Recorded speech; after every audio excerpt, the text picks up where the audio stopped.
Hello fellow haters of the blue and welcome to my channel and welcome to a video suggested by a viewer. This is the first time I do a comment suggestion, but I thought it was great and I hope you find it useful. You see, each time I review a paint range the same question comes up.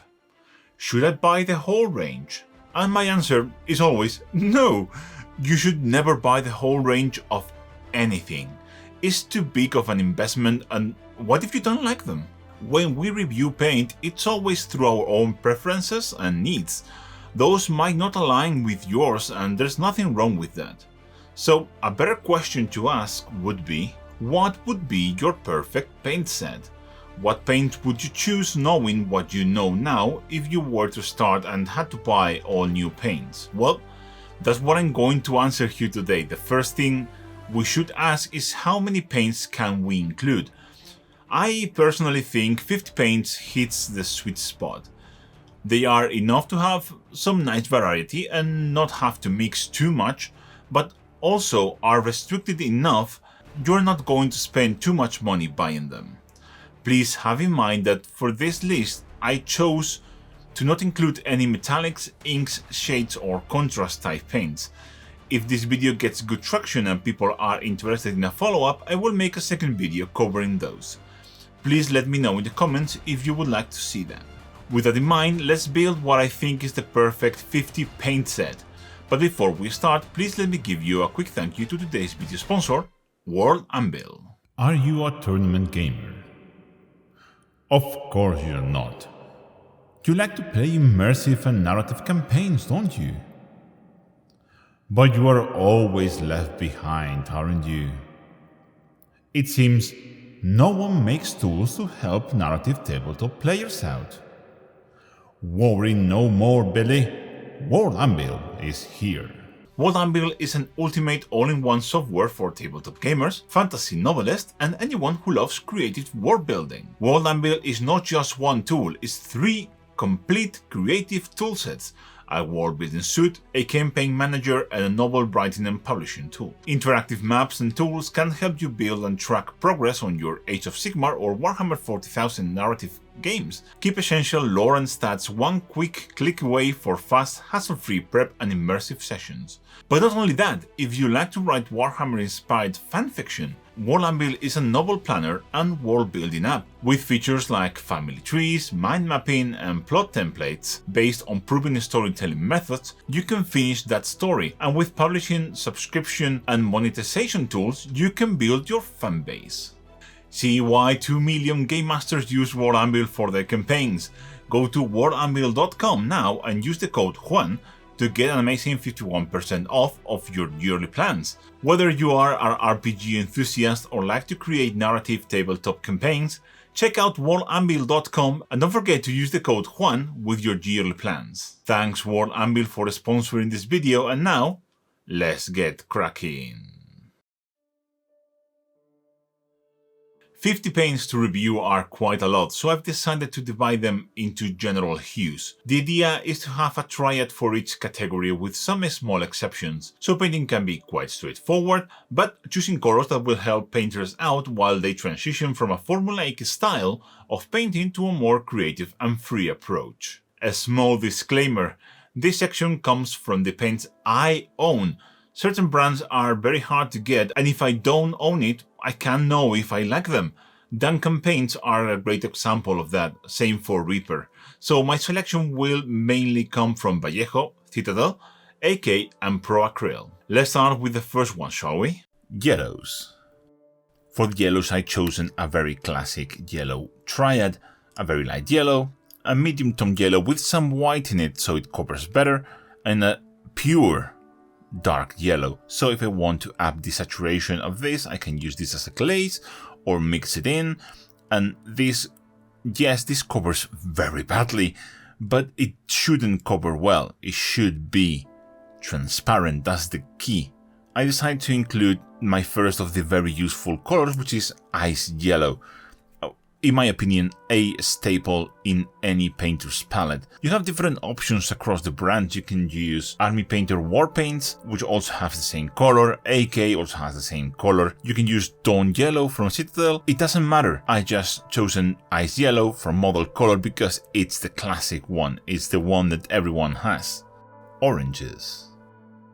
For the oranges, I've gone again with a very classic triad, but a little bit weirder because I don't have like a proper light orange. My reasoning is I can always mix a light orange with these colors, but I chosen to include Sunny Skintone here, which is very orangey, as it is as a fantastically useful color to have. Same with Amaranth Red. Instead of Amaranth Red, you can use Wild Rider Red. It is the same color, you know, very useful dark orange, a nice medium bright orange, and a very desaturated but very useful color to have. Orange colors are of course always transparent in nature, except for the Sunny Skintone obviously, because well, it's technically a skin tone, color has a ton of white in it. Reds. Let's move into the reds. I've gone with Pyrrole for my main reds, they are just fantastic. We have Bold Pyrrole Red, Burnt Red, and for my darkest red, Nocturnal Red. I was in a little bit of a fence on this middle tone here. It's probably not very different between this darker one. I could have gone with Mephiston Red, that would have probably been the more clever choice, but I just love Burnt Red so much. I just couldn't skip it. There are a lot of options that would fit the brightest red here. You can go with Evilson Scarlet, you can go with game color Scarlet Blood, or there are a lot of model color reds that are also really good. Kimera the red is also really good. There is a nice primary red on the Scale Artist range. A lot of good options, but I've gone with Bold Pyrrole Red, which is one of my favorites. Purples. For the purples, we go with our first and last of the Scale 75 paints, the Scale 75 Artist color, Pastel Violet. Beautiful paint. And we go for purple from Model Color and the Viz Venturella Signature Pro Acryl Royal Purple. You have to love this paint, it's fantastic.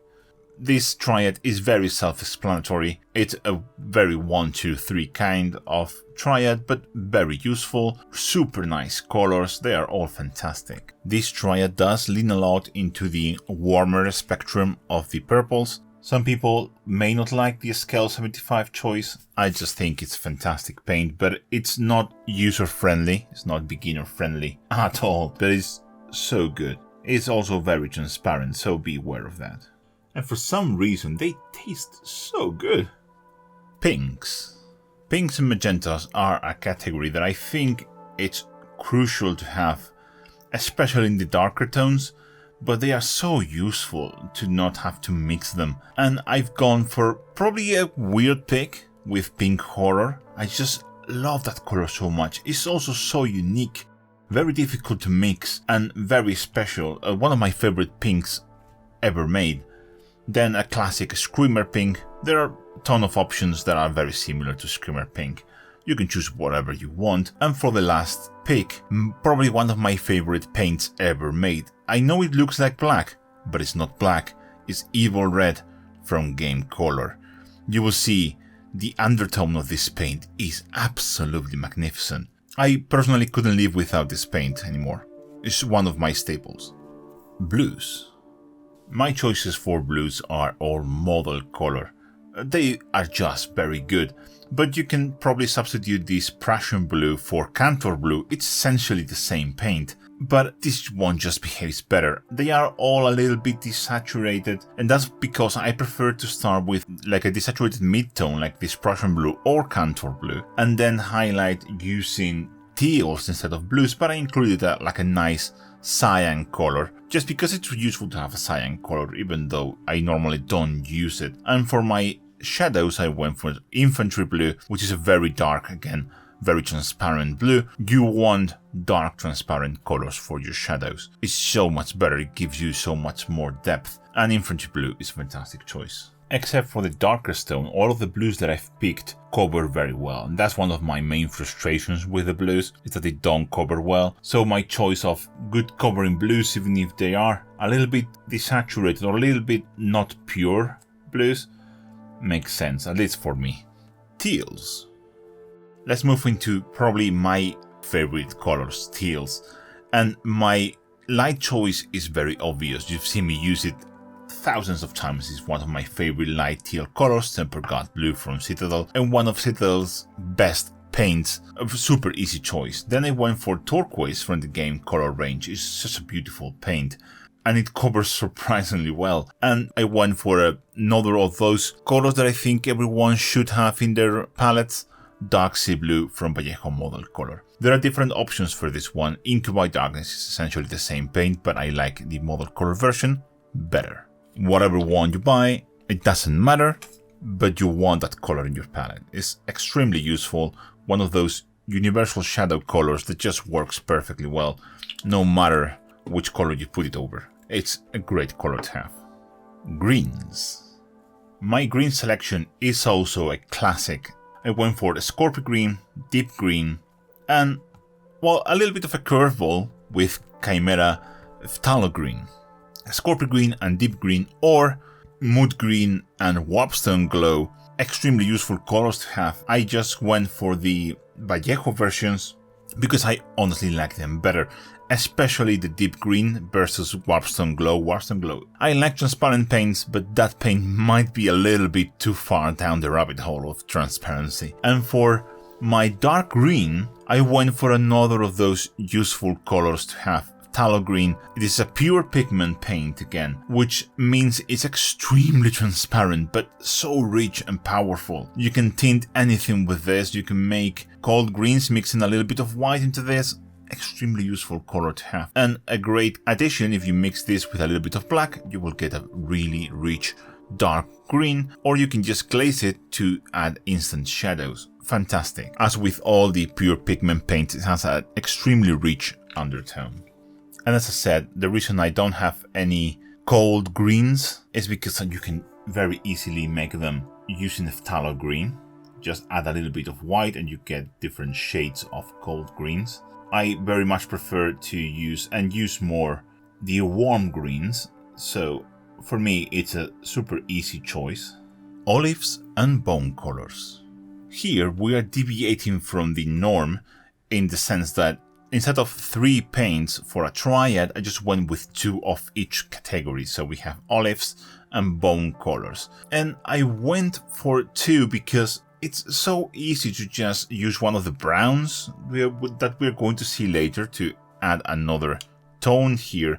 Same for the olives. I went for the olives for Ogryn Camo, one of my favorite light olive colors, and brownish green for my mid-tone. I love this paint, it's so good. And for the bones, I went for a classic Screaming Skull and Zandri Dust. They cover well, they are very useful colors to have, especially Screaming Skull, it's fantastic. And, you know, I just like them. Brownish green is a very interesting color in the sense that it can shift between green and brown depending on how you apply it. It is so beautiful. Ushapti bone is very similar to this, and I'm guessing other bone colors from other ranges would be basically the same. I just like a Screaming Skull. I'm used to its hue, I'm used to how I apply it, so for me it's a no-brainer. Cold browns. Brown is a very interesting color. You can have it with a lot of different hues and we still read it as brown. I've chosen 2 different categories of browns. Well, if you consider ochres to be browns, then 3 categories of browns. Let's start with the cold browns first. Old wood from model color and leather brown from model color again.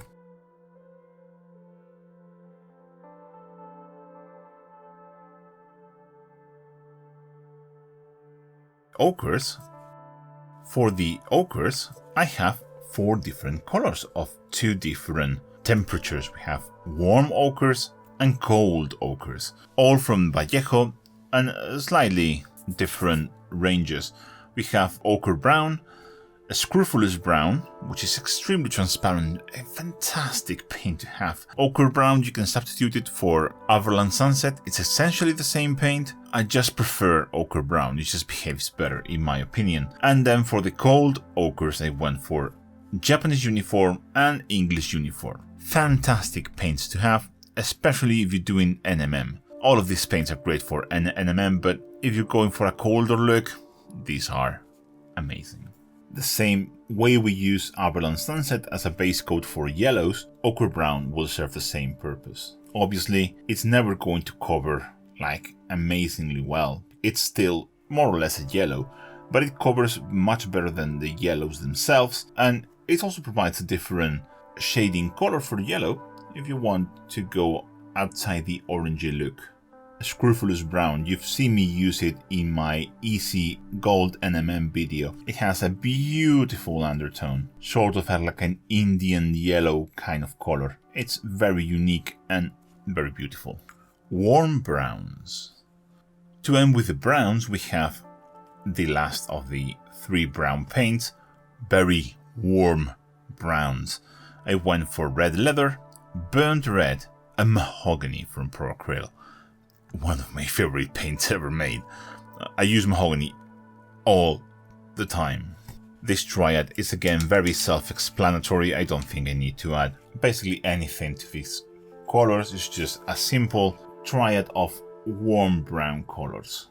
Great for painting leather, great for painting darker skin tones, just useful to have in general. I know we already have a burnt red paint in the red sections, but it was a Acryl one. This one is way more brownish. The other one is more reddish. The undertone of mahogany is just beautiful. Skin tones. We are almost finished, and we have to look at our skin tones. And this is the first category where you are going to see 4 paints and not just 3. We have a simple triad of Kislev flesh, beige red, tan, and a curveball with warm grey. Great color to have, extremely difficult to mix. It's very subtle in its hues, and I think it's fantastic to have to paint very pale skin tones, or vampire skin, dead skin, all of those nice skin tones. I've tried to look for other colors to substitute Kislev flesh, but to be fair to GW, Kislev flesh is just so beautiful. Beige red is one of the staples from the model color range that I think everyone should have. It's just basically the perfect Caucasian mid-tone. It's transparent enough that you can blend very well with it. The hue is just spot on, and there is a reason why it's probably one of the most used mid-tone, Caucasian mid-tone paints in the market. And finally, warm grey. This would be great for painting Slaanesh demons, for example. Greys. I subdivided the grey category into 3 different ones. We have warm greys, cold greys, and this is going to be controversial, neutral greys. Yeah, I like Corax white. Deal with it. Here we have some staple colors that I think everyone should have. One of them is Dectan, another of those colors that I just couldn't live without. Dectan for me is the perfect eye color. When I'm painting eyes, you shouldn't use white, I use Dectan. For teeth, I use Dectan. To highlight a lot of colors, I use Dectan. You should have this paint in your palette. Then I went for the Stormvermin Fur, one of my favorite warm greys ever made, and the classic combo Fenrisian grey Thunderhawk blue. It just works very well. Thunderhawk blue is beautiful. One of my favorite paints from the Citadel range. And for the neutral greys, I just love Corax white. It's like magic. It covers so well. Yes, it can arrive to you, as a solid chunk, but the risk reward is worth it because it's such a good paint. And then we have a Stonewall grey from Game Color because I had to add like a mid-tone grey, and this one is my favorite. Administratum grey, Dunstone, any other greys, just pick a neutral grey you like. I like Stonewall grey. Black and white. And to finish off my selection of black and white. And again, I know this is probably going to be a little bit controversial. Not for the white, that's a beloved white. This is Pro Acryl Bold Titanium White. I want to make like a honorable mention to Warpaint Matte White, the Warpaint's Fanatic Matte White. Really good paint. I just, for some reason, always grab Bold Titanium White. And for the black, I like Abaddon Black. Yeah, you might not share this passion I have for this paint, but I love Abaddon Black. And the reason I love Abaddon Black is because it's not matte, it's satin. I like that. I like that it has a little bit more depth. I like that it's a little bit more transparent than the other black colors. I like that. It's also much more resilient to rubbing, to, general use. So yeah, Abaddon Black, my favorite black. I'm extremely happy with the selection. Yes, some of my favorite paints are missing, but that's the fun of it. Having restrictions means some hard choices have to be made, but it's also eye-opening as you really see what paints are really your favorites and which ones you would be willing to sacrifice if need to. I had such a blast doing this, and it could be very fun to try and do a video where I paint a model using these paints. Let me know if you would like to see that. This is the finished paint set, and I'm really happy with it. My only problematic area is these three colors here. They're not the best choices and they're all very samey. They do different things, but one can argue that I could probably kill this color here and add a lighter tone of this so we have more variety, and I might just do that. I have a couple of options already, like this Pro Acryl Olive Flesh or this AK Interactive Light Earth. Thank you for watching this video, and don't forget that if you like my videos and want to help me make them, you can follow me on social media. You have the links to all my social media in the description below and in the pinned comment of this video. Share and like this video, but most importantly, there is Patreon and channel members. Patrons and members allow me to do all the cool videos that I want to make and to keep releasing videos for free here too. Perks include access to an amazing Discord community full of lovely people, access to many more exclusive painting videos, and private one-on-one online tutorings.